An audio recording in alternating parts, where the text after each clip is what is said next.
Le savais-tu? Cléopâtre, la reine la plus célèbre de l'histoire, n'était en réalité pas égyptienne. Elle est née il y a plus de 2000 ans à Alexandrie en Égypte, mais sa famille venait de Grèce. Elle appartenait à la dynastie des Ptolémées, les descendants d'un général d'Alexandre le Grand qui avait pris le contrôle de l'Égypte après sa mort.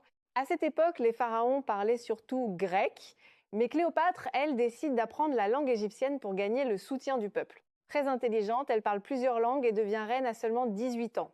Mais rapidement, une guerre éclate dans sa propre famille pour le pouvoir. Cléopâtre est chassée du trône et forcée de fuir. C'est là qu'elle rencontre Jules César, l'homme le plus puissant de Rome. Selon la légende, elle se serait fait introduire secrètement dans son palais caché dans un tapis. César tombe sous son charme et aide Cléopâtre à reprendre le pouvoir. Plus tard, après la mort de César, elle entame une relation avec Marc-Antoine, un autre dirigeant romain très puissant. Mais Rome voit cette alliance comme une menace. Une immense guerre éclate alors entre Cléopâtre et le futur empereur Auguste. Après leur défaite, Marc-Antoine se suicide. Et peu de temps après, Cléopâtre choisit elle aussi de mourir pour éviter d'être capturée par Rome.